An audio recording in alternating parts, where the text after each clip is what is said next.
Welcome to everybody for this new session of the Logic and Religion webinar. Today it's a special session in celebration of the World Logic Day. So the World Logic Day was launched in 2019. We are now commemorating the 5th edition.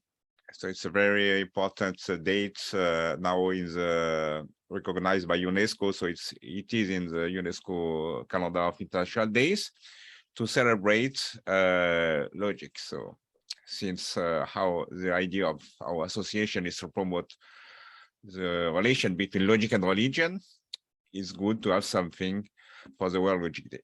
And today we'll have a talk by Dieter Birnbacher, 2 types of critique of religion. So please, the chair is Jens Lemensky. So please, Jens, you can go ahead. Yeah, thanks a lot. And it's a great honor to present you today Dieter Birnbacher. We are here in the video studio at the University of Hagen, and I first want to introduce Dieter Birnbacher. He received his bachelor at the University of Cambridge in 1969. A few years later, his PhD in Hamburg with a thesis on logic of criteria in Wittgenstein. And then his path led him to Hanover, to Essen, Dortmund, and Hamburg. From 1996, he was a professor of philosophy at the University of Düsseldorf. 2012, he became an emeritus. 2012, he got a honorary doctorate from the University of Münster, and since 2004, he is a member of the Leopoldina, that is a National Academy of Science in Germany.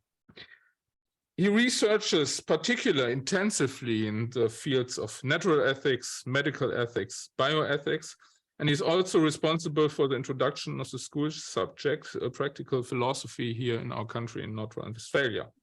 So on the subject of logic and religion, it's interesting to know that he is at first the vice president of the German Society for Human Dying. He belonged to the scientific advisory board of the Giordano Bruno Foundation and the Hans Albert Institute. He's a vice president of the Schopenhauer Society, and we can sum up and say that these societies be advocating rationalism, secularization, enlightenment, autonomy, in confrontation with religion. There's a very long list of publication, including a lot of translation to many foreign languages of Dieter Birnbacher, and among these books, there are texts on ethics, on theory of action, climate protection, on death, and also on Schopenhauer and John Stuart Mill. And I just recommend an English translation that is one of the book entitled Naturalness from the University Press of America. And the paper I also recommend that was published in Erkenntnis, in the journal Erkenntnis in 2020, with the title Doing and Allowing in the Context of Physician-Assisted Suicide. So it's a great pleasure to have you here with the talk, and I give the floor to you. Thank you very much. Good afternoon, wherever you may be. Here it is afternoon. And my apologies first for changing the title of my talk. The new title is 3 Directions of the Criticism of Religion, with special reference to Schopenhauer's critique of religion. And I start by saying something very general about criticism of religion. I think that a critical stance to religion is a constant companion of religion. That means even though it was suppressed at certain stages of religious development, and especially under the predominance of fundamentalist tendencies, almost all religions know periods in which they have been subjected to intellectual and moral criticism, partly from the outside, but also partly from within, and especially from their own theologies.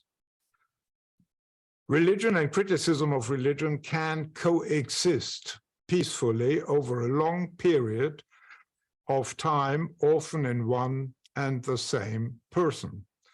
Rational criticism of religion and religious convictions, religious feelings are antagonistic in the logical sense, but not necessarily in the psychological sense. The human brain is, I think, not a club of like-minded people, but a battlefield where conflicting parties compete for supremacy. Religion and criticism of religion can coexist because they come from different layers of the person and speak languages that differ so far from each other that they have frequently difficulties to understand each other. Criticism of religion is primarily concerned with truth, religion primarily with the preservation of hope, and of course with consolation, with everything that can be subsumed under salvation. And these are topics important for Schopenhauer's view of religion. Philosophical criticism of religion deals primarily, though not only, with the cognitive side of religion. The dogmatic aspects are in the foreground because they are more accessible to philosophical critique than others. And this kind of criticisms of religion, the cognitive criticism, was the primary thing in the great critics of religion: Socrates, Epicurus, Spinoza, Hume, Kant, and Schopenhauer. And their topics were contradictions, fallacies, errors in religious dogmas. Historically, only with the French Enlightenment, and in particular with Marx, Feuerbach, and Nietzsche, criticism of religious emotions and religious institutions became prominent. In the following, I want to discuss or distinguish three main aspects or directions in the philosophical criticism of religion. The target of the first kind of criticism is the inherent inability of religions to reveal the mythical nature of the object of religious worship. The target of the second is the authoritarian nature of observing religious prescriptions, especially moral prescriptions. And the third kind of criticism is pragmatic. Religion produces, according to this critical direction, more evil than good. Its social utility is severely limited. All three types of criticism of religion are exemplified, and I just want to exemplify them, in the critique of religion contained in Schopenhauer's Dialogue on Religion, which is a chapter of the work that became his most popular work, Per Erga and Paralipomenon. Interesting, these three criticisms in Schopenhauer coexist with an overall positive appraisal of religion. Religion for Schopenhauer, despite his profound criticism, is something immensely valuable. Now, the first direction of criticism. The majority of all religious systems are based on beliefs that are questionable according to the standards of rationality customary in science and everyday life. Some of these doctrines are implicitly or explicitly contradictory, or they are incompatible with experience, or at least insufficiently backed up by evidence. Religious narratives abound with miracles, with mysteries, with supernatural events and supernatural beings. Theistic religions are particularly exposed to this criticism because of their distinctly anthropomorphic image of God. This image is too obviously a projective character to give theism a more than very small probability, initial probability, at least according to everyday standards and the standards of science. On the other hand, theism cannot do without anthropomorphizing ways of speaking about God. A creator and legislator cannot be conceived except as a person or as a group of persons. Unless God is a person, how should it be possible to think that he commits us to anything, that we can love him, that he is a source of salvation? A philosophical principle, a primordial force, or a word formula is not suited for all these functions. Only few religions systems are openly non-theistic, such as Hinayana Buddhism. And of course, you can imagine this kind of religion had a special appeal to such a fierce critic of religion as Schopenhauer. Since the beginning of scientific thinking, criticism of religion had as its primary target the incompatibility of many traditional dogmas with the results of science. Christianity, by postulating such miraculous events as virgin birth, resurrection, and transubstantiation. Theism in general, by its creationism, by the theory that there is a verbal inspiration of religious founders and religious prophets. From a scientific point of view, these dogmas seem untenable. The inspirations of the founders of religion can more adequately explained and were explained as symptoms of certain abnormal mental stage, such as, for example, certain forms of epilepsy. Revelation experience are an item in psychiatry until today. However, criticism of religion is older than the scientific age. Already Plato's dialogue Euthyphro presents an a priori critique of religion based on elementary principles of rationality. This tradition of rational critique, which is largely independent of science, has continued to this day and has produced both subtle and exciting analytical debates. Within this tradition, the focus is not on the question of how far miracles or the survival of one's own physical death are possible under natural laws, but on the question of how far they are conceivable without incoherences.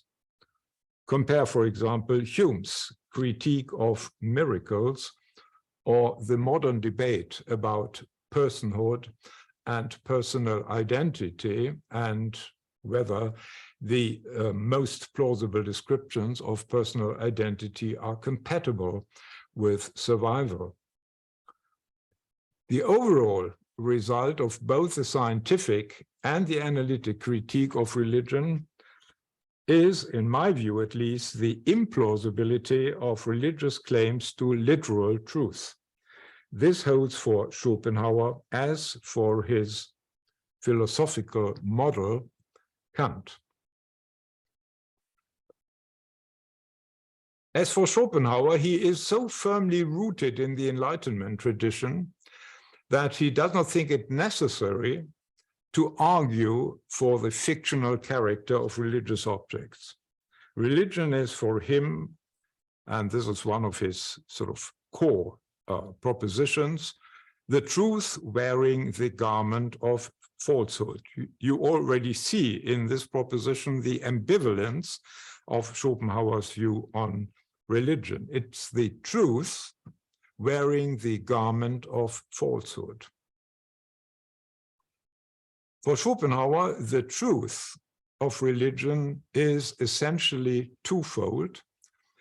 it is true in virtue of its primarily pessimistic worldview.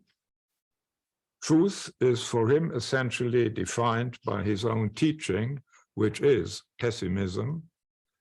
There is no real happiness to be gained in the world. There is no salvation in the world. There is, on the contrary, a strong need for salvation by certain psychological means, such as asceticism or negation of the ego. And it is true in virtue of the morality it teaches, the morality of self-negation, the morality of altruism and compassion. Schopenhauer even goes so far in his criticism of religion to suspect that the religious clothing of metaphysical truth and moral truth is not only a garment of falsehood, but a garment of lies. And I give you a relevant quote. The supranaturalists, with their vindication of truth sensu proprio for a mere allegory, deliberately seek to deceive others. In any case, their mythical clothing makes it difficult for rational thinkers to pay respect to these messages, which, according to Schopenhauer, they should do because of the rational core, the metaphysically true core of religion and religions. Now, the primary source of Schopenhauer's criticism of religion, in which all three directions are are demonstrated, as it were, is a dialogue between two unequal people, Philateles and Demophiles. I mean, these are names that indicate where their positions point to. Philateles is the rationalist philosopher, and Demophiles is rather the sociologist, or a representative of the folk view, as it were, of demos, of demotic view of religion. This is a dialogue between very unequal thinkers. Demophiles defends religion because primarily of its social functions. Philateles finds this defense unacceptable. And Philateles, the sympathies of Schopenhauer are primarily, but not exclusively, on the side of Philateles. Philateles says in response to Demophiles' truth pragmatism, religion may be an excellent means of training the perverse, obtuse, and ill-disposed members of the biped race. In the eyes of the friend of truth himself, every fraud, even though it be a pious one, a pious fraud, is to be condemned. I don't see why, because other people are simpletons, I should have any regard for a pack of lies. I respect truth everywhere, and so I can't respect what is opposed to it. But according to Schopenhauer and according to many other theoreticians of religion, religion cannot do without these mythical garments, without the narratives it presents. Philateles' criticism is not simply the lack of truth of religion, but its inability to openly admit in what its real truth lies and what is merely external garment. And this is the main criticism, not its untruth, literally taken, but its inability to reveal its own fictionality. Religion thrives on the human longing for the mysterious, the numinous, as one might say, with, I think, very a poignant term by Rudolf Otto in his book, The Holy. Only mysteries, in other words, have the emotional appeal, according to Schopenhauer, necessary to provide a stable and reliable orientation, a cognitive orientation in the world, a metaphysical orientation, and especially a moral orientation. And Schopenhauer says, I quote him, because he's a very, very good stylist, and it is very difficult to paraphrase his words in a manner which is more adequate than his own words. A mystery is a dogma which is plainly absurd, but which nevertheless conceals in itself a lofty truth, and one which by itself would be completely incomprehensible to the ordinary understanding of the raw multitude. The multitude accepts it in this disguise on trust and believes it without being led astray by the absurdity of it, which even to its intelligence is obvious. That means as soon as the haze surrounding religious messages, Goethe, in one of his famous poems, Prometheus, talks about the Wolkendunst, the cloudy sky, the nebulous atmosphere. As soon as this haze clears up, their truth loses its attraction. It is no longer felt to be certain, but becomes a subject of discussion. Religious belief and the language game of which it is a part is thereby replaced by belief in the non-religious sense and the language game of rationality. Or in other words, fiduciary belief is replaced by alethic belief, and it's made a matter of discourse. Rationality, however, is more difficult to achieve and to maintain than irrationality, especially in moments of crisis or of threat or of existential predicament. And one of Schopenhauer's most famous fundamental beliefs is that rationality is evolutionary late and is something precarious, is something continually under the threat of emotional pressures. One of the most famous and most well-known sentences of Schopenhauer in this respect is religions are like glowworms. They shine only when it's dark.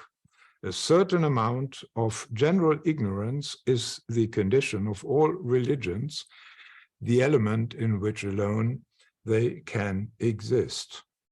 Therefore, it is that, according to Schopenhauer, they are usually inculcated at an age with undeveloped critical judgment, frequently in combination with a rigid condemnation of doubts about their truth.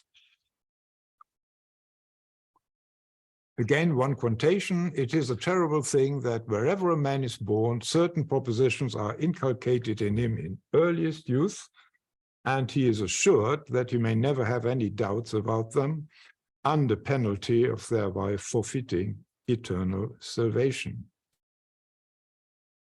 Doubts, as it were, are not only condemned, but they are threatened with severe sanctions. And a myth that is relativized as a mere myth, as a mere narrative for a certain purpose, may retain its pedagogical or literary function, but loses at least much, not all necessarily, but loses much of its power over the soul. Once revelation is taken merely as allegoric or symbolic, it is no longer a revelation. Therefore, religions cannot be shed their garment. They offer reassurance and comfort in suffering and death only in their pictorial and narrative form. Again, two quotations by Schopenhauer. Of course, if the allegory were admitted to be such, I should raise no objection, but with the admission it would rob itself of all respect and consequently of all utility. The allegory must therefore put in a claim to be true in the proper sense of the word and maintain the claim, while at the most it is true only in an allegorical sense. These are all propositions proposed by Philoteles, but they are accepted even by Demophilus. There is no dissent about these propositions. Schopenhauer is, as it were, a Janus-like figure. He sympathizes with both the positions of both dialogue partners, but these are propositions that are never taken, are never called in question by any of the interlocutors. One consequence of this paradox is the fundamental unreliability of religious pseudo-truth. It can be overthrown by all sorts of contingencies, such as political upheavals. For example, in the Reformation, princes decided about the religious orientation of their subjects, or think of communist rule in many Christian countries, like, for example, Hungary and Poland, which brought about a huge amount of secularization, so that religious orientations are, according to Schopenhauer, liable to contingencies. And Philoteles accordingly maintains, what is the use of grounds of consolation and tranquility, which are constantly overshadowed by the Damocles sword of illusion? The truth, my dear sir, is the only safe thing. The truth alone remains steadfast and trusty. It is the only solid consolation. So far, for the first direction of criticism of religions, the following two are much shorter, and I shall give them short shrift. The second direction is that religious moral arguments in general invoke authorities, such as an authoritative text, the voice of conscience, if conscience is interpreted as the voice of God, or certain religious institutions, for example, churches, and traditions, certain textual traditions, certain hermeneutical traditions. Moral rightness, it might be said, cannot, however, in principle be justified by authorities. The invocation of a divine legislator cannot replace reason and experience any more than the appeal to cultural traditions. You obviously see this is essentially an enlightenment, a general enlightenment position. And of course, Schopenhauer takes this position essentially from Kant. Implicit in Schopenhauer, it might be said, is a position that is very well known from modern metaethics. Religion, according to this position, is incompatible with the metaethical principle that moral reasons must not refer to sources that can only be named by a proper name instead of a linguistically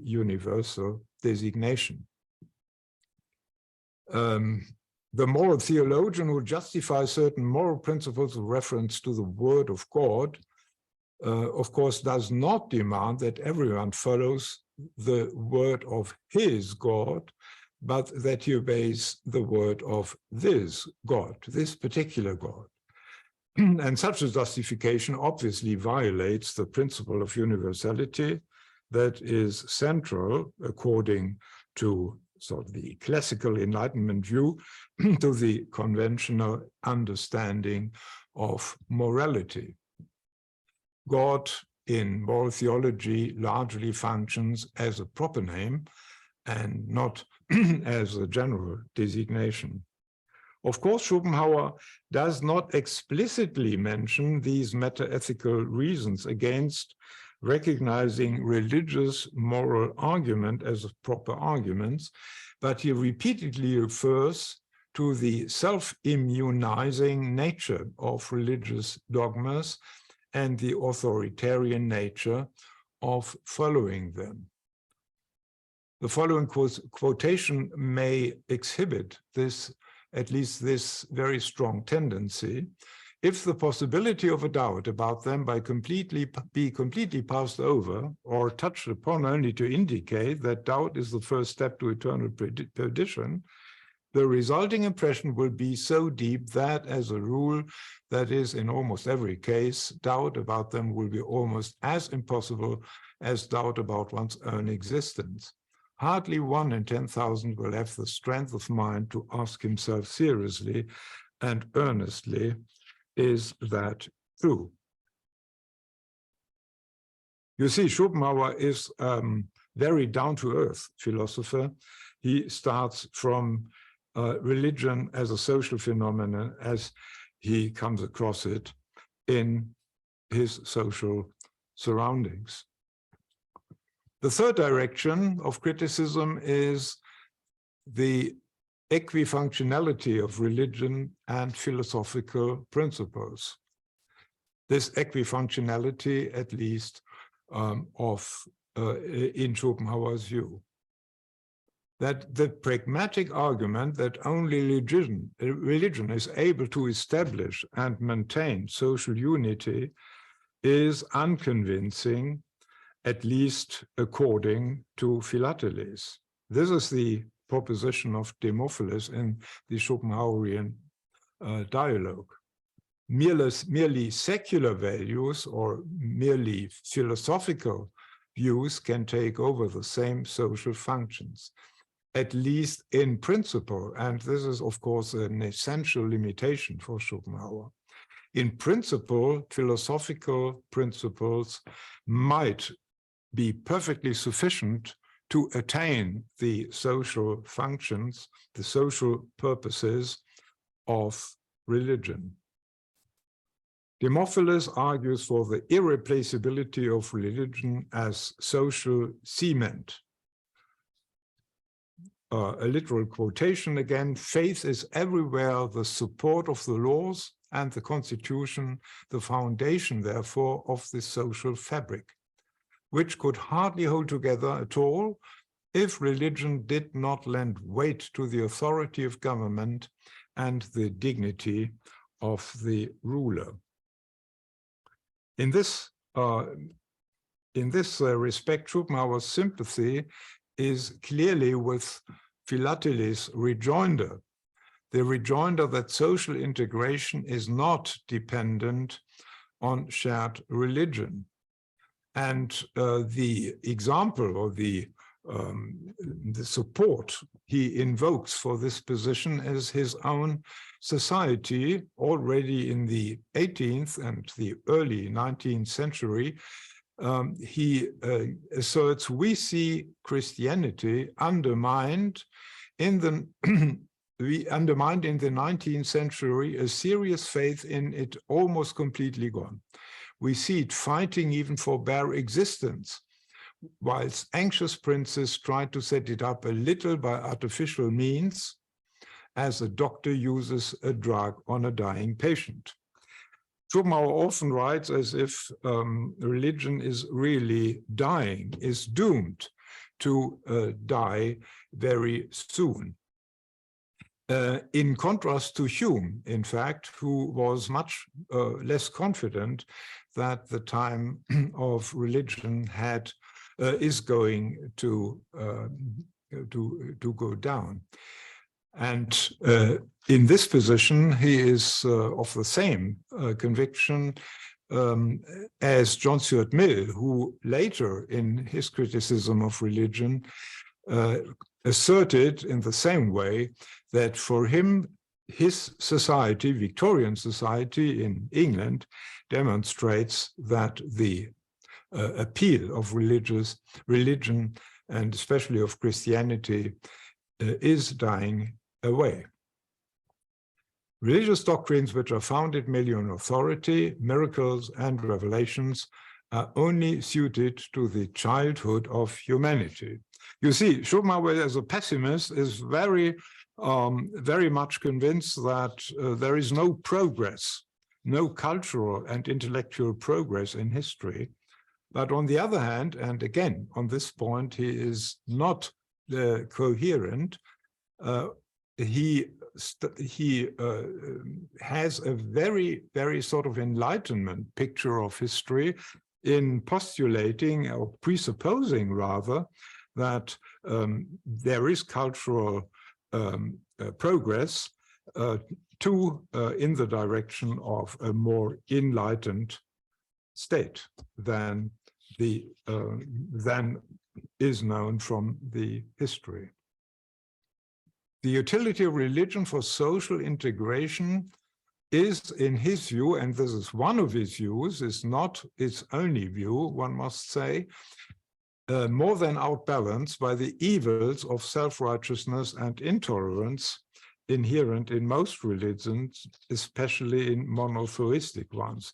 For him, monotheistic religions are inherently intolerant because their image of God is logically incompatible with the images of gods that other monotheistic religions represent. Again, a quotation, "It is the worst side of religions that the believers of one religion have allowed themselves every sin against those of another, and with the utmost ruffianism and cruelty persecuted them. The Mohammedans against the Christians and Hindus, the Christians against the Hindus, Mohammedans, American natives, Negroes, Jews, heretics, and others."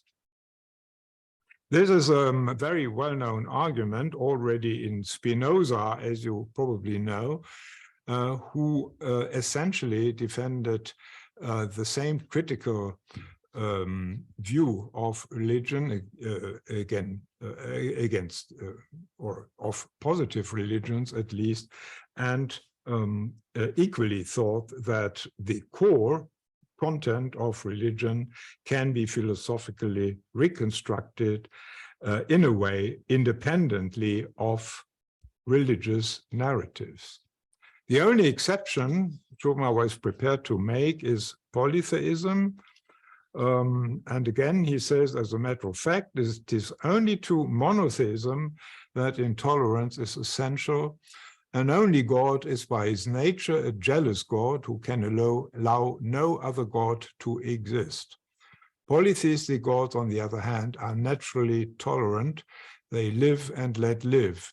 Their own colleagues are the chief objects of their sufferance as being gods of the same religion. Schopenhauer is, of course, thinking of, for example, the tolerance in classical Rome for very many kinds of religion, exotic and home religions. And of course, he's also thinking of Greek, classical Greece. But Schopenhauer, as I said, sympathizes also with Demophiles. Though religion seems in principle replaceable, according to him, it is in fact irreplaceable given the imperfections of the human intellect. And here again, there is a certain undecidedness, a certain indecision on the part of Schopenhauer. On the one hand, he is contributing to the philosophical progress of mankind by developing the Kantian philosophy further. And he has a kind of progressist view of history. On the other hand, he is convinced that the human condition is unalterable and constant, and that one feature of this condition is the complete inadequacy of the human mind for rationality. And this leads us to our last point, what I call Schopenhauer's elitism.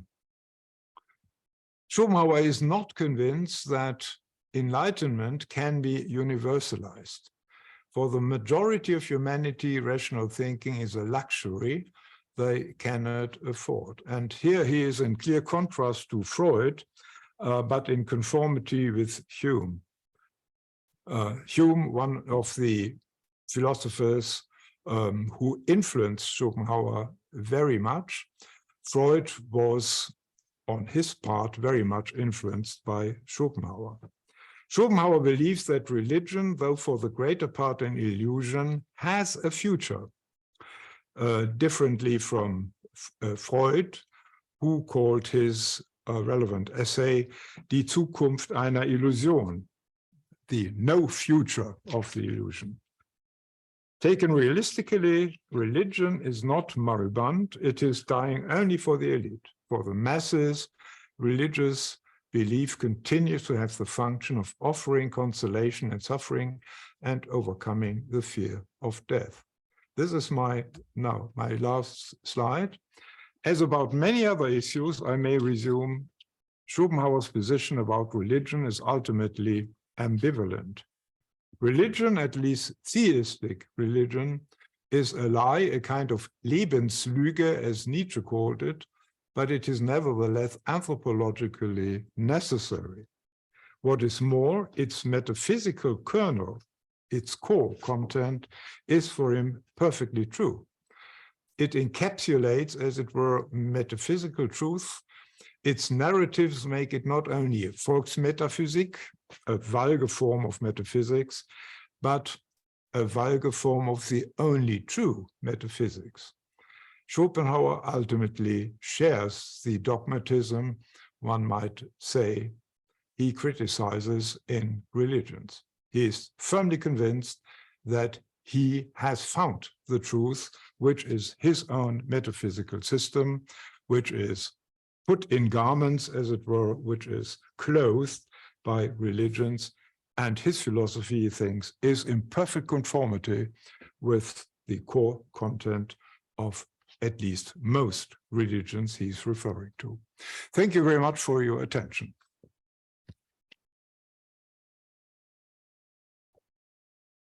Yeah, thank you very much for your talk. And now we have time for questions.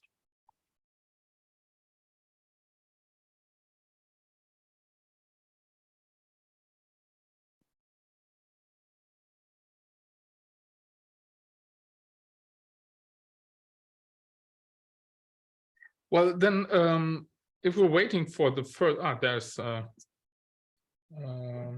one by Oksana. I think you can unmute yourself, I guess. So please. Thank you for your talk. It's very interesting, and it created many emotions in me because there are things with which I can easily and happily agree, and there are things with which I cannot agree. So I would like to say three things, if I may. First is that I agree with you and Schopenhauer in sharing your doubt in intellectual progress and in believing that people will need some consolation and will need religion. Although, well, in the situation of little intellectual progress, people will still believe in something. And I have met many people who sincerely believe that news reporters are telling them the absolute truth, while those were people from different countries and reporters were saying just the opposite things. So someone should be wrong here. So yes, maybe people are not very prepared for the truth. The second thing which I wanted to say is about your second point about dogmatism in moral matters. Well, we all know that Buddhism, for example, encourages doubt. So you are probably talking about Christianity, right? And if so, could you tell me where exactly the New Testament says that doubt is not allowed? I couldn't find such a point. Where is it? And the third thing that I wanted to say is about your first point, that religion primarily concerns itself with the preservation of hope, while criticism of religion is mainly concerned with truth. But this is exactly what criticism may say. Should not we give the right to speak to religion itself? Because religion would say that it is concerned with truth.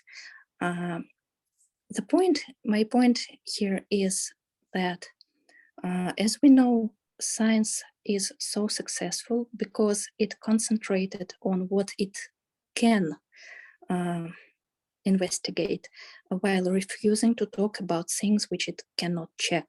This is the source of the science progress. But then the science decided that, well, not the science, but some people decided that things that are not described by one or another science do not exist. And methods which are apart from any scientific research are not reliable. But this is simply a guess.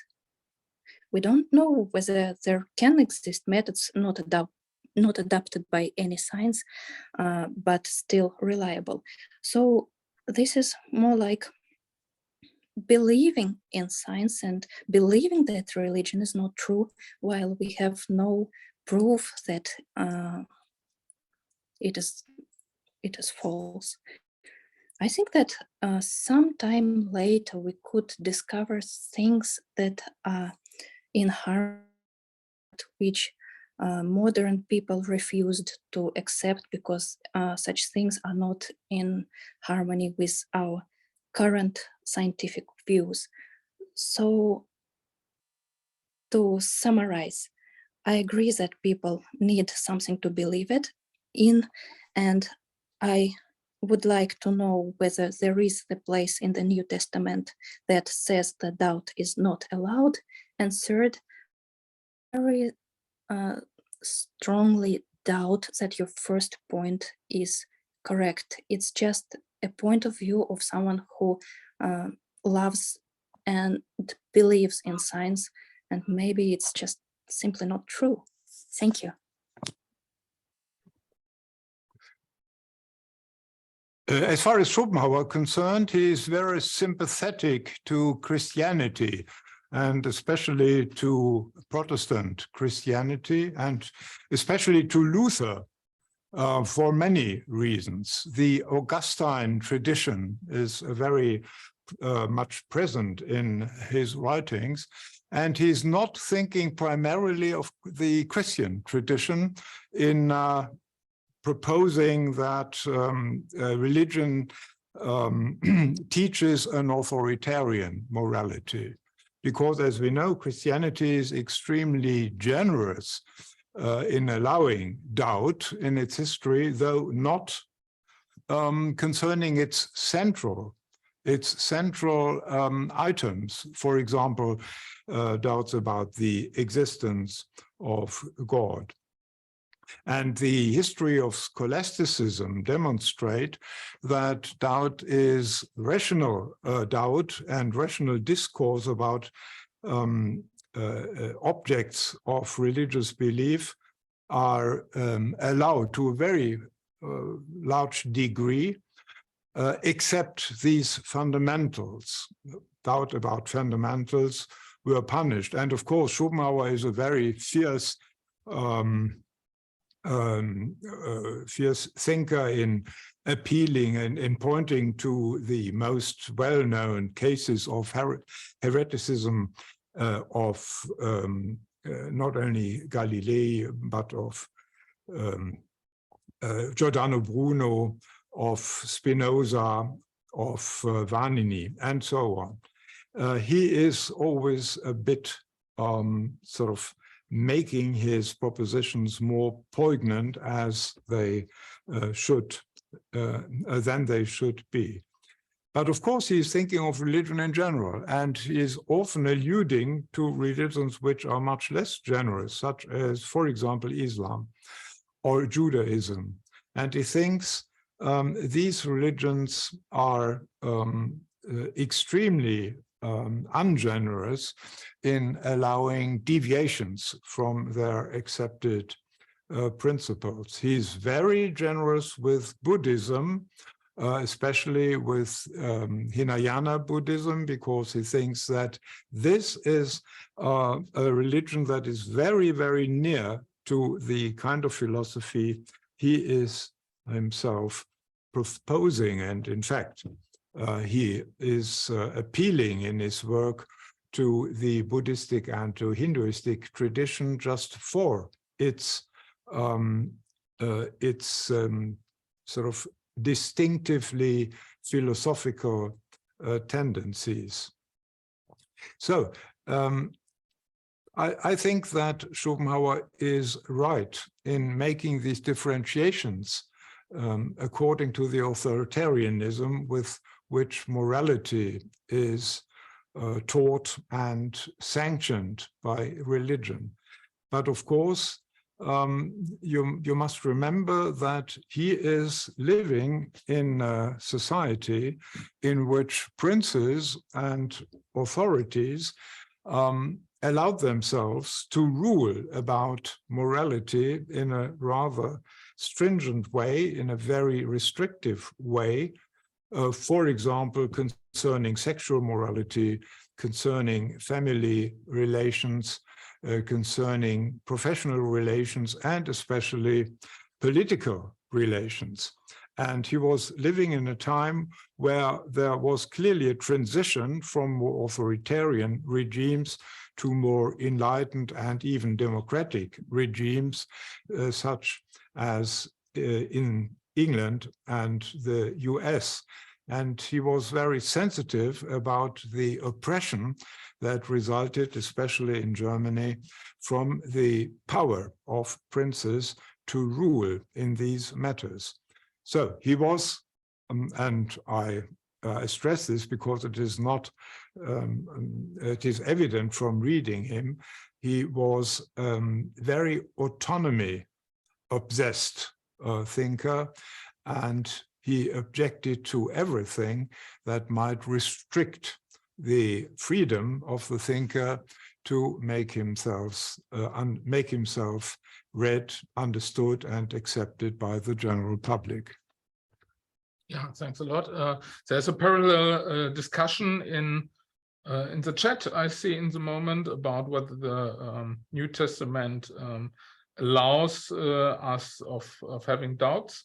Well, I guess we go on with some other topics, so it's not so much about the New Testament we are speaking here, about interpreting it. So I go on with the question of Bill. You are able, I think, to unmute yourself and just go ahead.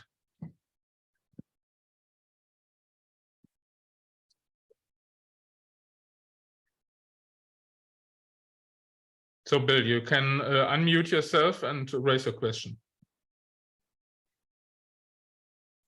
That was me. I wasn't sure I got that. Okay, so that was a very interesting, provocative discussion, and something, at least for me, that is prevalent much of my life, these kind of discussions. But I come about this in a very different way. Because like I said, I have these discussions, at least with myself, daily.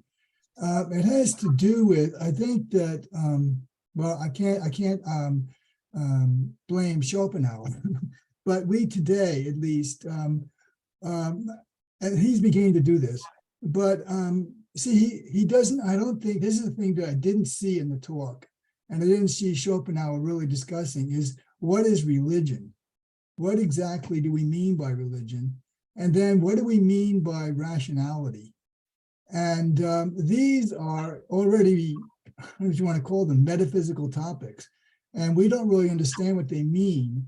In particular, coming from this from a phenomenological perspective, the question is, what does it mean to even have a world? And so to me, my understanding of my world is that it is,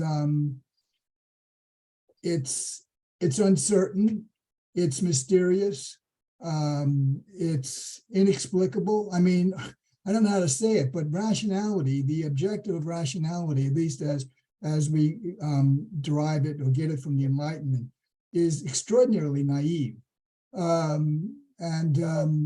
It seems to believe that somehow or other they can peel away all the layers of what do we call reality and to find some absolute ground somewhere. And this is extraordinarily naive in my mind. And really is just a reflection of another religion. So for example, just to give a simple example, I'm a trained physicist, and it's always astonished me that we even talk about a universal natural law. What kind of world can there be in which there's a universal natural law over these countless light years? It seems to reflect a mystery beyond our comprehension. And the greater that physics delves into the reality of the world, the more mysterious and incomprehensible it becomes. There doesn't appear to be a ground in which we can say, there it is, we've hit it. It seems to be extraordinarily naive. So anyway, I guess my point is that the way I see it, we're all religious. There is no way to escape religion because it's just the nature of the world, that it's immersed, it's soaked with religion. No matter whether you're an atheist or not, it's soaked with it, and you can't escape it because the world is always uncertain. We live in uncertainty and mystery and transcendence, to speak of Husserl's terms. Anyway, I'm babbling, but it just seems to me that this is a very naive position that Schopenhauer is taking.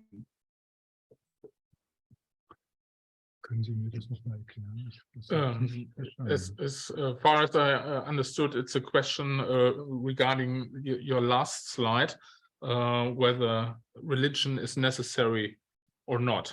So that is, as far as I understood, the main question. Yeah, again, on this topic, Schopenhauer is not perfectly coherent. He is, again, ambivalent on this point.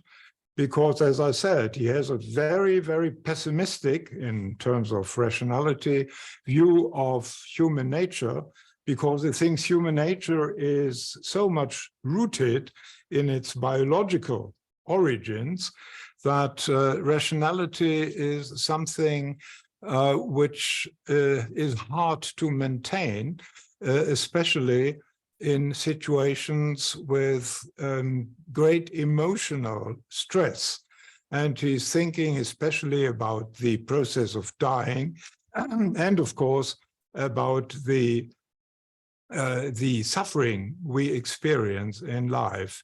So he is rather skeptical whether enlightenment is really an option that is going to stay, even in the most enlightened parts of the world.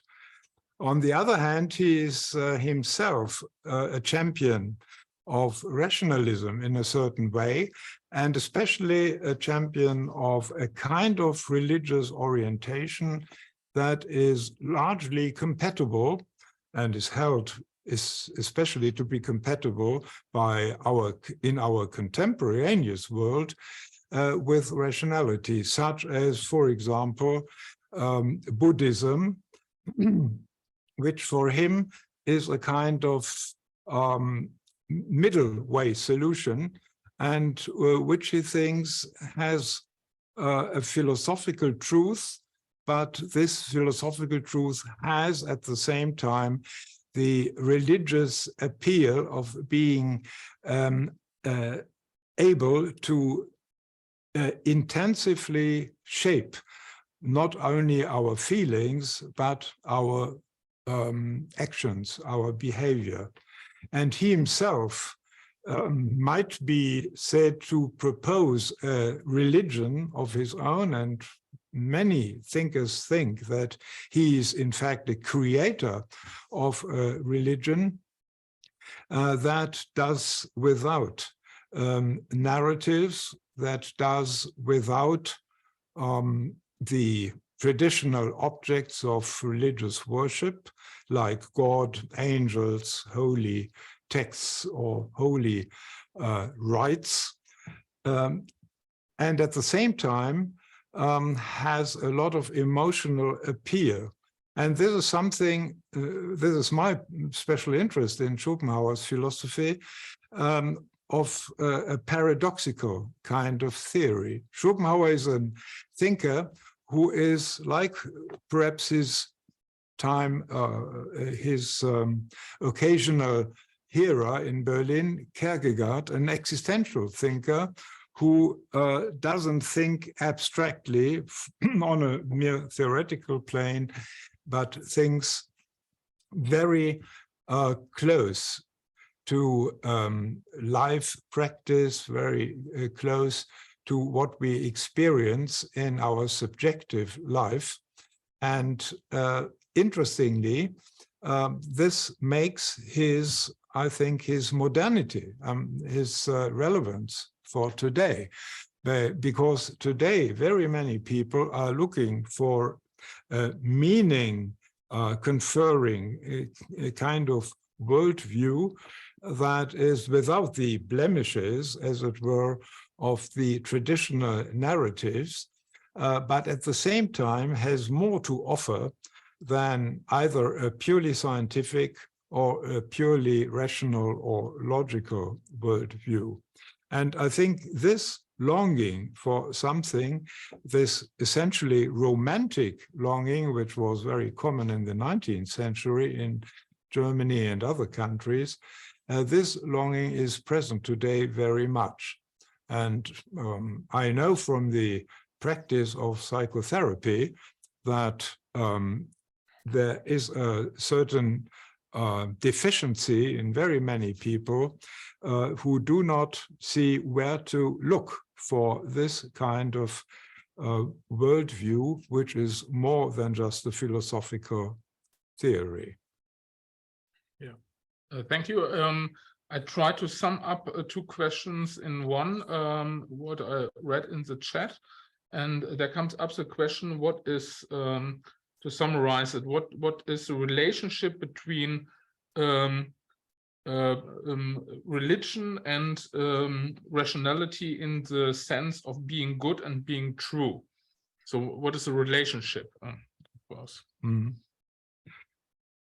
And sorry, and just to a follow-up question is whether there are, for example, some secular movements, like, for example, Lenin or Marxism, which produces more evil than religion did before. Yeah, that is that's connected to that. No, the second question is a very familiar one to everyone. Of course, secular ideologies are not generally better or more productive of good than religious theories or beliefs. No, this is there is hardly a difference in that. Both are intolerant, both are inimical to all other systems, and often result in warfaring, in the condemnation and sanctioning of heretics, and they are both prone to authoritarianism. No, this is not the case. Schopenhauer, for his part, had a different view because he overlooked he was thinking of the history in the Western world, which was particularly characterized by Christian doctrines and, of course, by Muslim doctrines, and he found unacceptably cruel and expansionist. Today, he would judge completely differently about the dangers inherent in ideologies and religions alike. But the first question? The first question was the relation between good and and true, so yeah. to say, Yeah. and if it comes to a conflict between truth on the one hand and goodness of the other, Schopenhauer would opt for goodness as the superior value. And of course, this has for him the difficult consequence that his criticism of religion would correspondingly be relativized, because he would tend to the position of Demophilus, who stresses the pragmatic value for pacifying societies, for fighting violence, for fighting bad manners. And of course, we know from the history of religion, and especially of the history of Christianity, that this influence was very strong and has been very strong to this day. This kind of discipline was very helpful in furthering a general tendency to altruism, to compassion, to solidarity. But of course, again, one has to relativize this, because equally Marxism and socialism was a secular, largely secular power that had the same aim. And sometimes these tendencies converged, and at other times they diverged quite strongly. But for Schopenhauer, who tends to kind of Christian morality of solidarity, of altruism, and so on, the history of Christianity is much sort of better, or gives more manifests higher ethical quality than the history of other religions, who are more militant, who are more expansionist. And of course, his view is sort of very generalizing, so that he condemns whole religions, such as Mohammedism, though we know that there are many different strands, especially in ethical respects, within these religious systems, as they are within Christianity. So we have to take into account that he's generalizing, and sometimes he's just expressing his own prejudices and his own sort of personal offendedness. Sometimes he's a very personal thinker, like Nietzsche, and that the sort of wounds he received by his clerical antagonists, like in Hume, are reflected in the intensity of his criticism of religion. There's also one question which is, in my opinion, very interesting, because someone is asking and taking some conditionals here, and asking whether Schopenhauer is thinking about religion in a way as a logician, as a mathematical logician, especially.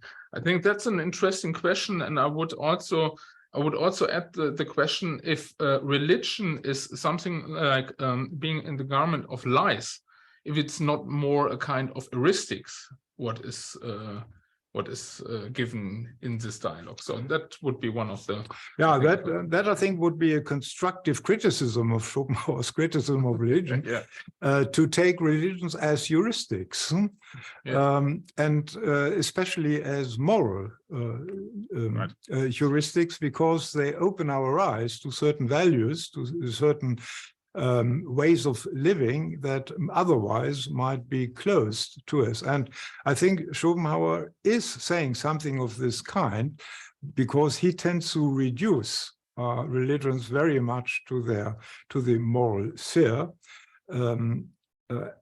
apart from their metaphysics.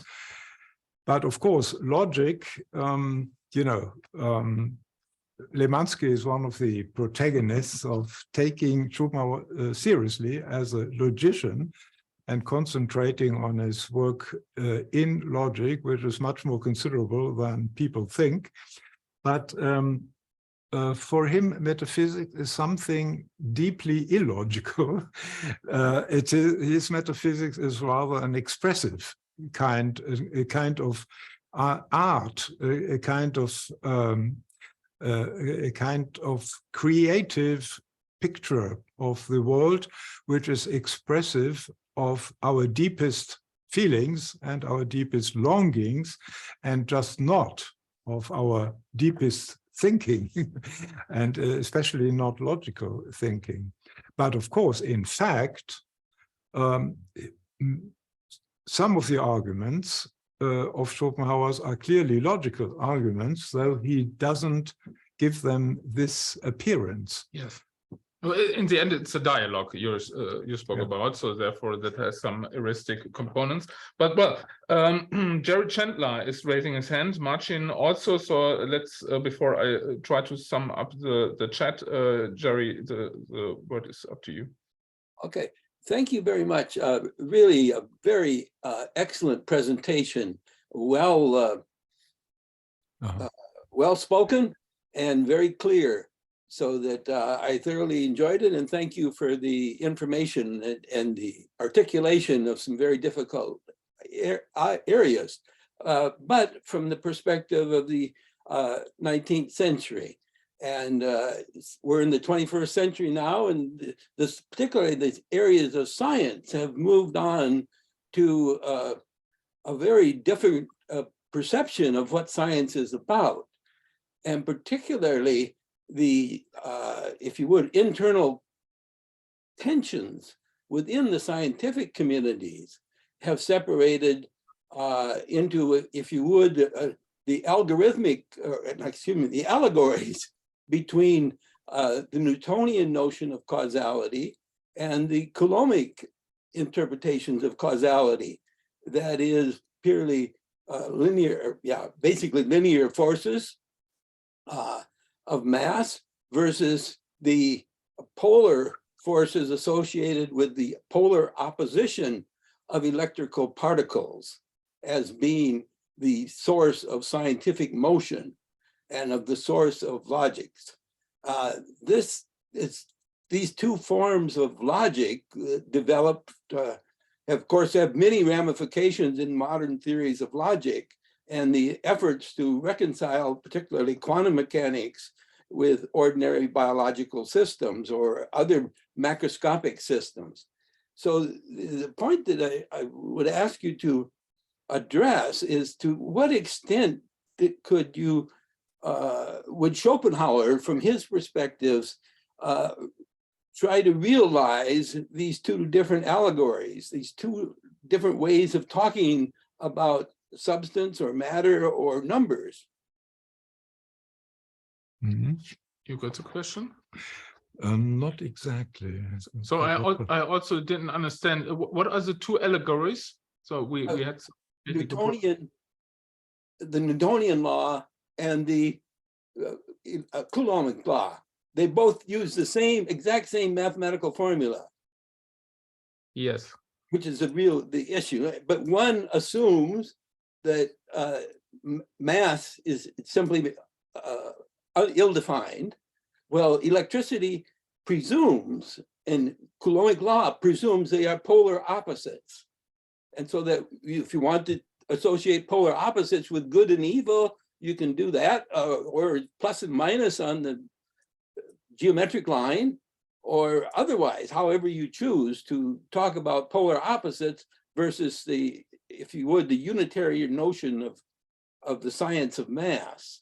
And this is related to the first question by Bill. Yeah. The polarization on the one hand and the unification on the other hand. So that is a difficulty. What I find really fascinating in Schopenhauer that he is not clear whether he stands on the one side or the other. He, I think, is a thinker in transition, and he's very much impressed by scientific approaches to human nature, such as neurophysiology, such as psychiatry, and especially spiritualism, which in his day was quite fashionable.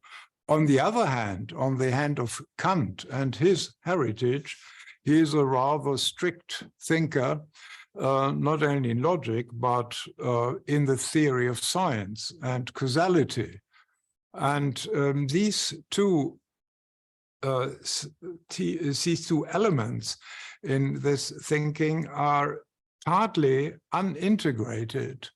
And I can demonstrate this, for example, in his view on causality. On the one hand, he is a strict Kantian in denying any causal interaction between transcendent objects like the thing in itself and the world of appearance. And he's so strict that he can do nothing with the Kantian transcendental thing in itself, which in some vague way is thought to be causally active on the world as we know it. But on the other hand, his own metaphysics cannot do without a causal account, and especially not his theory of transcendent freedom, and even his theory of compassion and of identification between persons. These are elements that add to the general picture of the general image of Schopenhauer as one who is not fully conscious of the incoherences he is thinking. He is always honest. He is always quite honest about what he thinks, but he doesn't give himself a chance to think his own thinking over and to really integrate his views. In fact, he is too dogmatic and too emotional for that. I hope I've somehow said something that is related to your point. Sorry. Well, let me sort of add a note, because it's a problem that I've been concerned with for quite a number of years. But very recently, I've come across the works of John Dewey with regard to the notion of the distinction between Descartes' view of analytical geometry and the relations associated with analytical geometry versus those of a Portuguese Jesuit by the name of John Poinçot, who had a totally different notion of relation.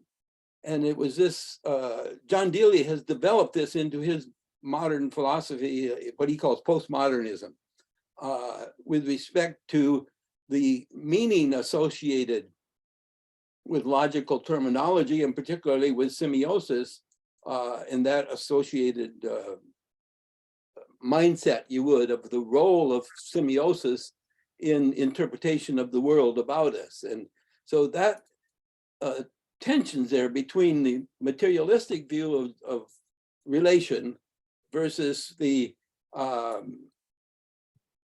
shall we say the linear mathematics or continuous mathematics is really at the core of my concern. Is there a fundamental difference in the logical relationships between continuity and discrete mathematics or discrete logics? And of course, the discrete logics are best emphasized in the science of chemistry, where the science of physics deals likes to view themselves as being working primarily in the area of continuous mathematics. So that's the essence of the question. And the issue of how Schopenhauer, from his 19th century view, would address this is what I was trying to get to. I'm not being very articulate here, but I hope I've communicated somewhat what my concern is. Yeah. Yeah, Schopenhauer was rather dogmatic in reinterpreting many accomplishments of his own time in natural science, chemistry, physiology, physics, in terms of his own metaphysics. And these interpretations were, in some cases, rather biased. And they were inherently problematic. Think of his theory of colors, which was a sort of attempt to outdo Goethe's theory of colors, anti-Newton directed, intuitive, an intuitive theory of colors. Or think of his desperate attempt to explain gravitation by a kind of world will, by a kind of voluntaristic principle, and not to accept it as some ultimate given. But of course, he had an open ear for many tendencies in the 19th century, we think today rather unscientific, or rather erroneous from the start, like, for example, magnetism, magnetic healing, like spiritism, and other kind of supernatural influences, of coincidences, of parapsychological phenomena, which he, I think, too generously accepted as true. So he's sort of checkered, a very multifaceted thinker of his time, and is not, as we would like, the defender of one singular unitary truth. Thank you very much. I now know how to further explore my inquiry. Thank you. There's one question by Oksana once again, and she's asking, I try to get the point. I hope, Oksana, I will do that.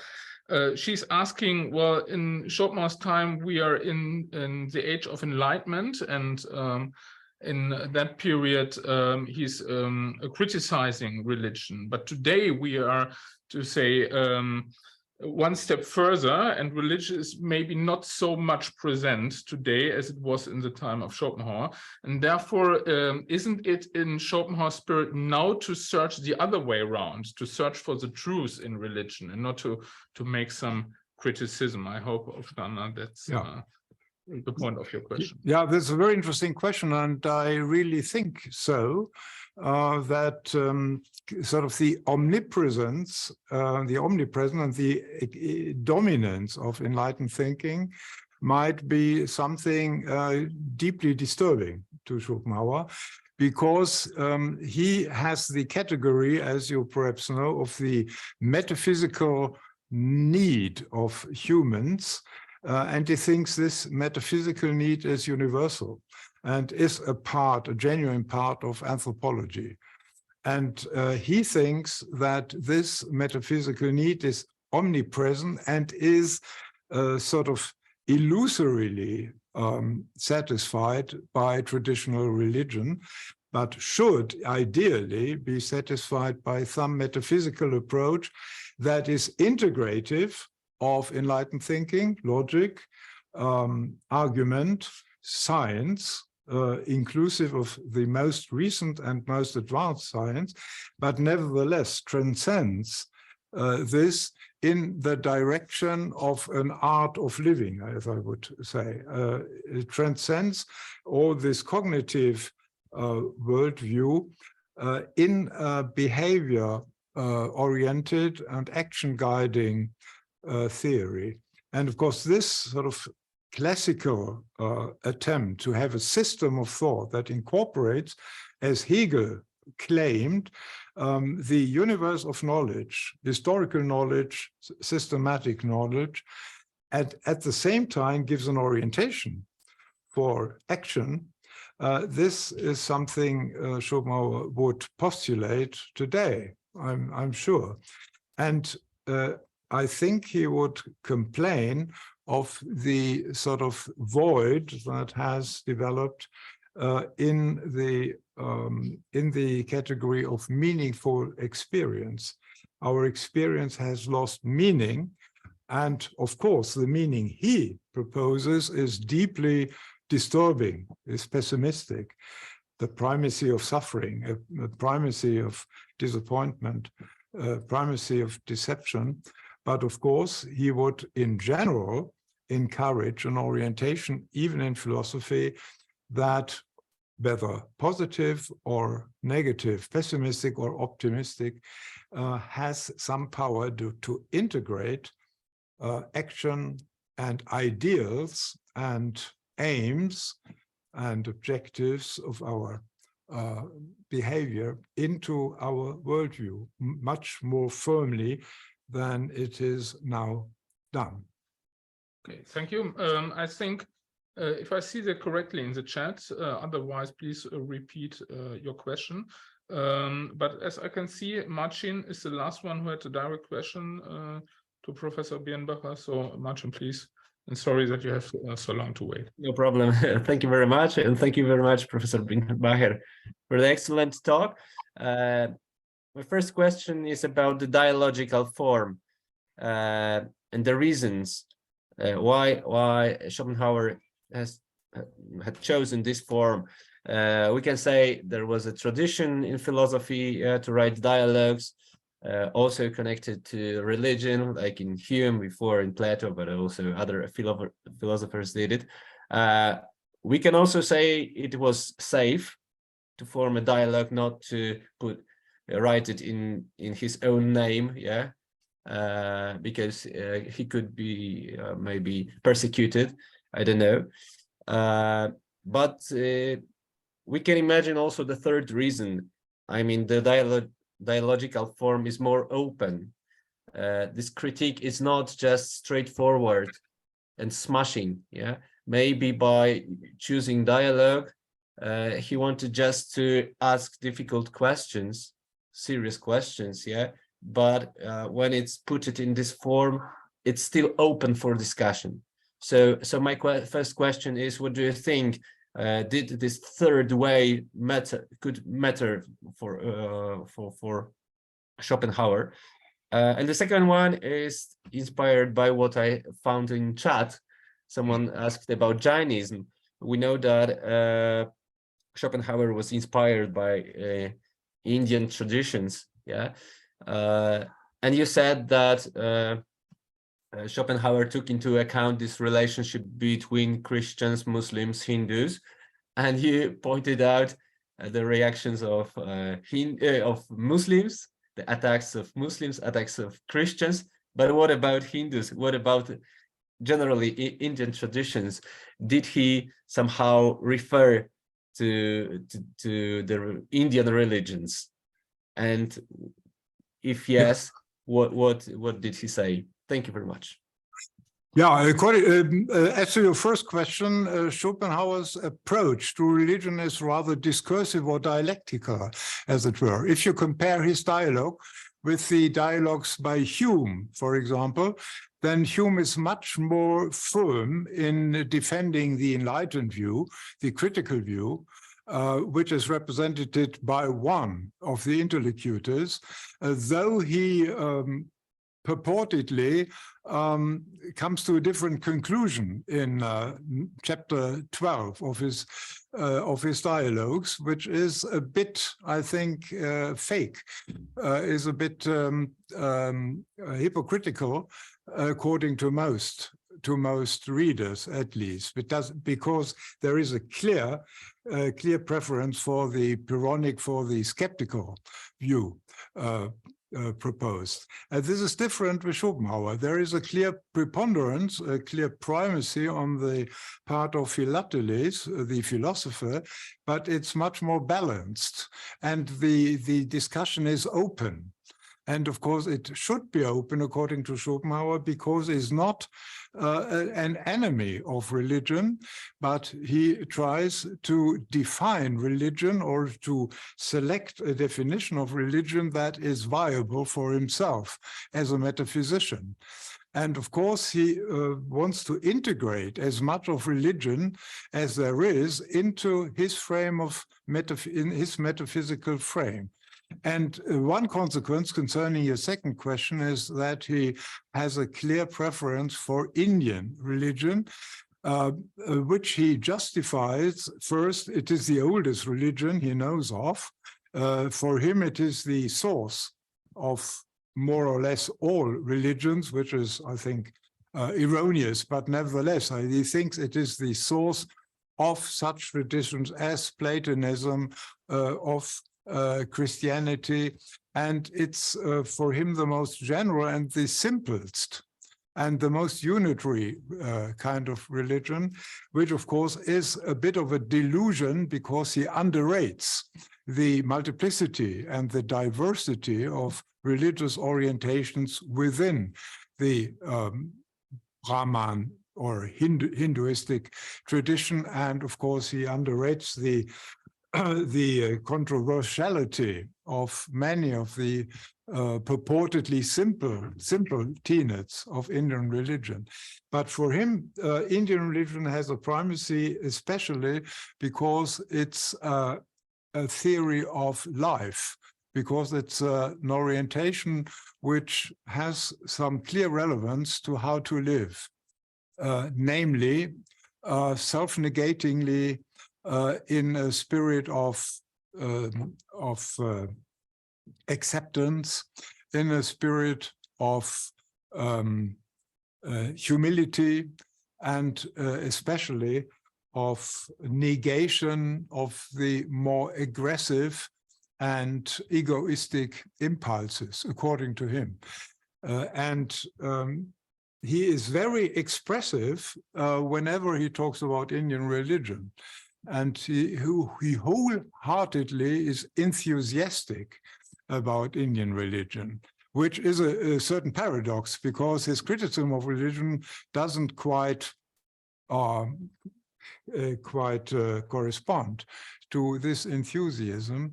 But his criticism of religion is, if one takes that into account, really a criticism of theism. And what appeals to him is just the non-theistic nature of what he takes to be original Indian religion, Upanishads, the Vedas. And of course, this is good as far as it goes, but he ignores the many sort of theistic ramifications that historically developed within Buddhism as well as within Hinduism. Great, thank you very much for this answer. Thank you. There are two more questions in the chat I found that go a little bit in another direction. So the first one comes from Bill, and he makes a thesis that enlightenment is more than in doubt but rejected today. I think that is a standpoint. I don't know whether we can share that, but that would be one of the questions. And he's coming up with the thesis: what would then be if enlightenment isn't not not present in our age today? What would be the point of criticism of religion we would have today? So that is the first. Yeah, I wouldn't accept the thesis that enlightenment has just disappeared in our time. I think it's departmentalized, that there are very, very different spheres of life in which different belief systems operate. And of course, one sphere in which enlightenment is still extremely prominent is, besides science, is public reason, is for example, legal thinking, disciplines and spheres of life where enlightenment has a lot to say, where arguments are looked for. But of course, there are other spheres of our existence in which enlightenment is mostly dropped. And for example, in the political spheres, in the sphere of political controversy, there is not, this doesn't correspond to enlightenment, but rather to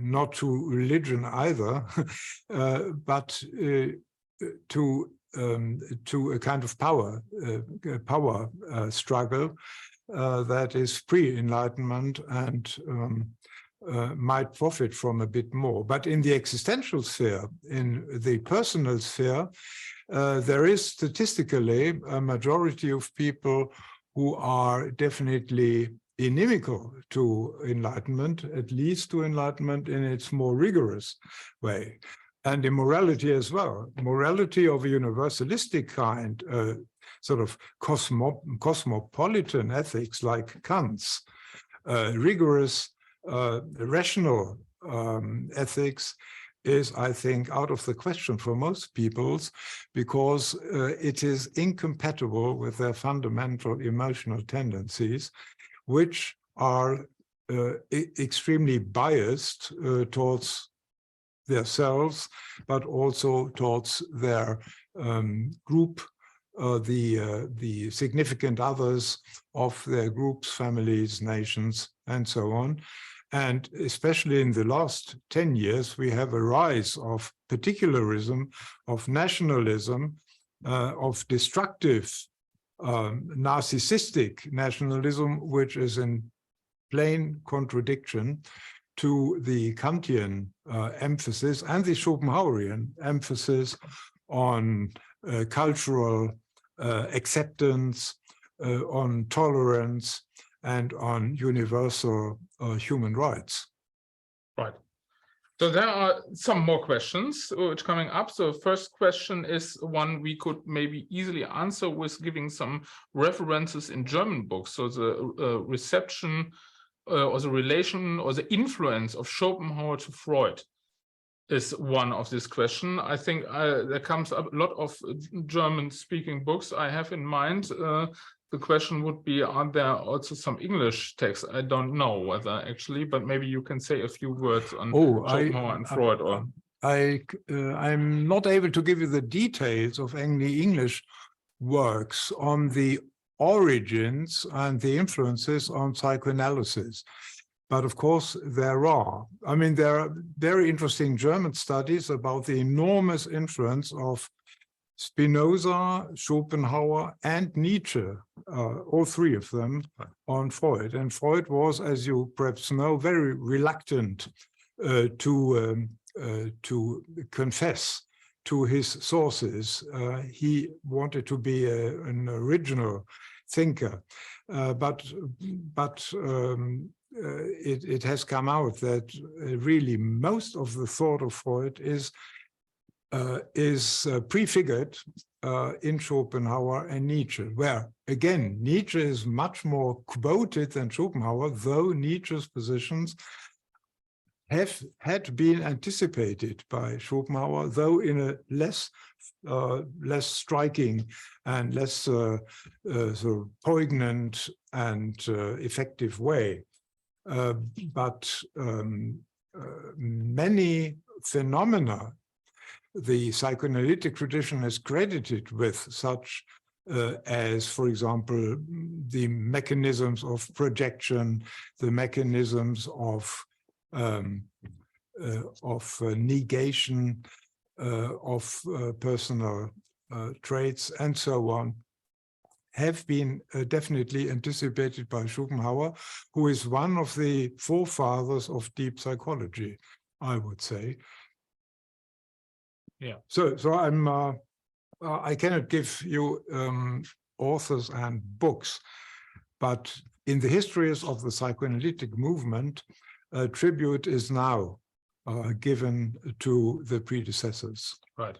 So the next question from the chat is, was Schopenhauer really a pessimist? So I think that is one of the discussion This is end up the whole again a good question. Schopenhauer is deeply incoherent in his thinking. Some people find this fascinating because our own thinking is usually not coherent either. And this seems to be a human condition, that it is hard to keep one's thinking coherent. And he's not coherent in his pessimism either. On the one hand, he is unashamedly saying that this is the worst of all possible worlds. And he's condemning Leibniz for his ruthless optimism, and he's condemning Judaism for its ruthless optimism, especially the Old Testament. But on the other hand, he does not only postulate that man is in need of salvation, but he offers a chance of salvation. He offers a theory of salvation. And this salvation is effectuated by, on the one hand, by thinking, by philosophy, by asceticism, but also by aesthetics.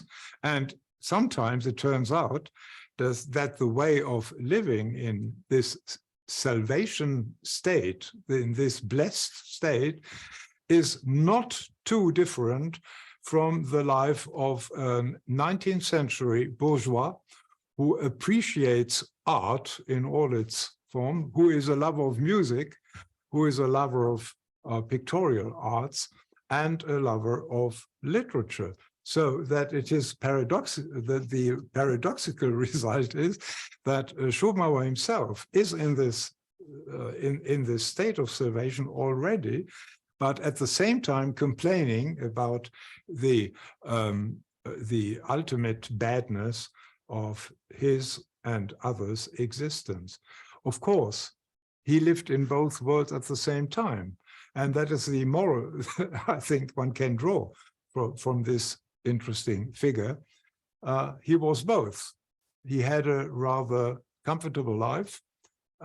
He had a sort of sufficiently long lifetime, and he was most of the time not depressed, not offended. He was not deeply disappointed by his fate, and he knew, however, suffering from his own mental condition, to extrapolate that other people who do not have these sources of gratification he had at his disposal might suffer from all their lifetime.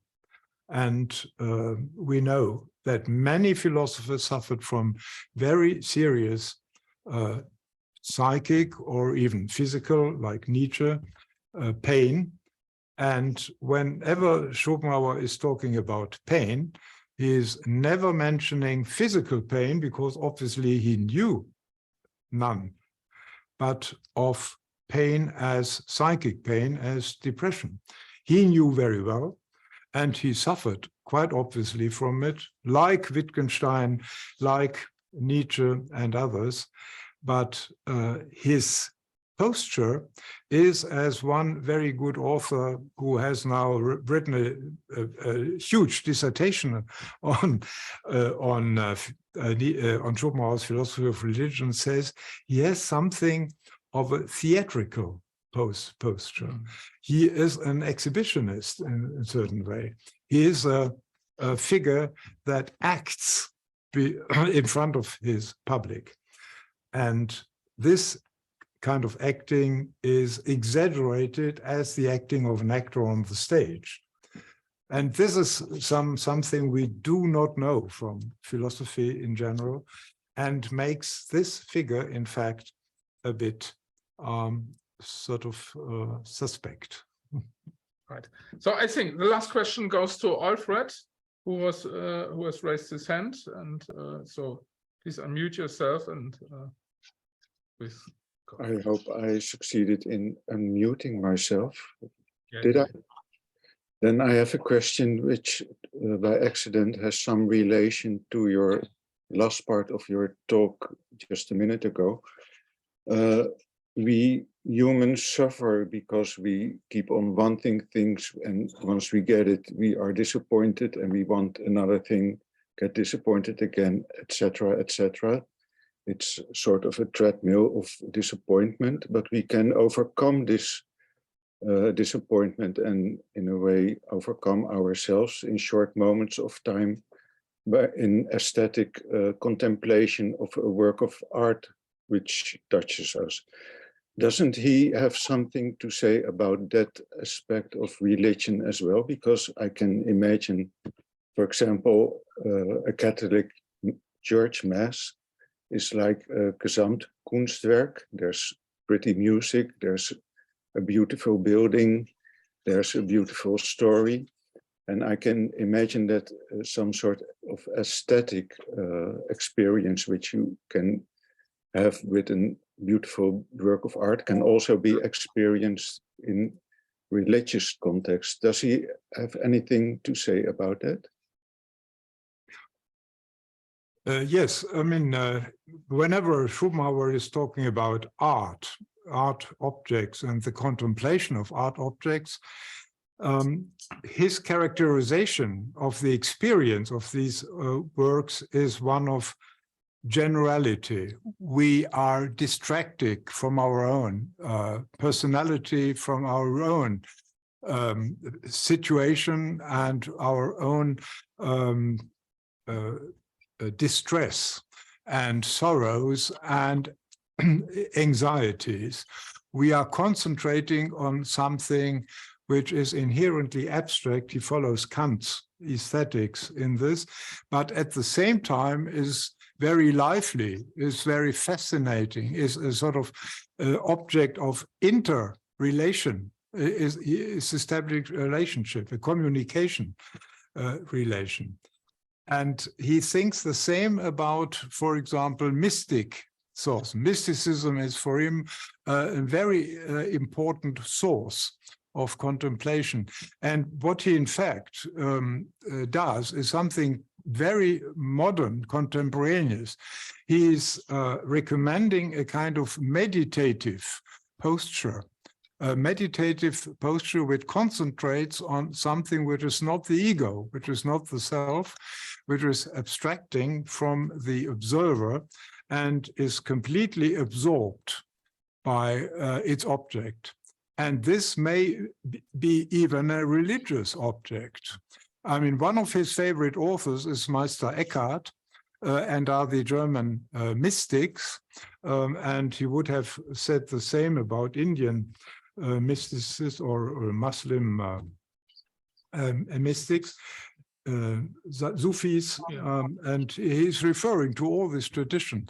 And he finds in this a relation which he would characterize as salvation, or as the preliminary stage to that.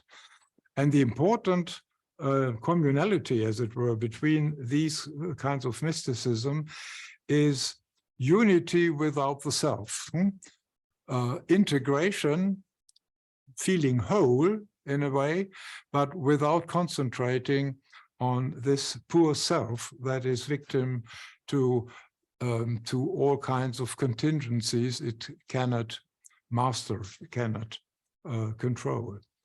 And this is interesting because religious sources, and he discovered some of these sources himself, for example, the Theologia Deutsch, a book by an anonymous monk whom he found very much corresponding to his frame of mind.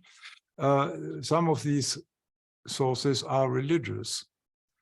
So there is a continuity between aesthetics and religion for him, which doesn't fit in again with his criticism of religion. All right. Yeah, thank you very much. Thanks a lot for this very lively debate. Well,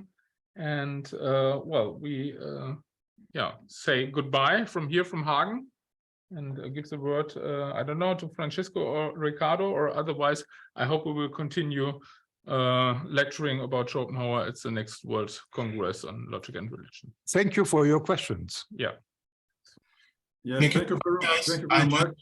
To announce, close the session and announce the next webinar will take place next month. The website will be updated accordingly in a few hours or in a few days.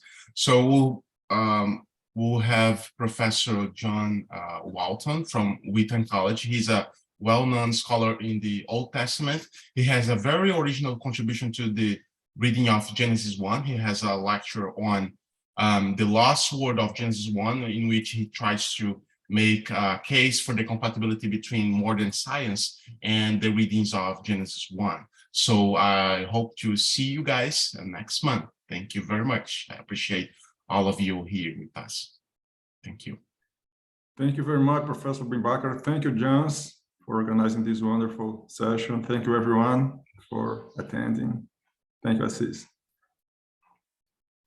Thank you. Bye-bye. Goodbye. Bye-bye.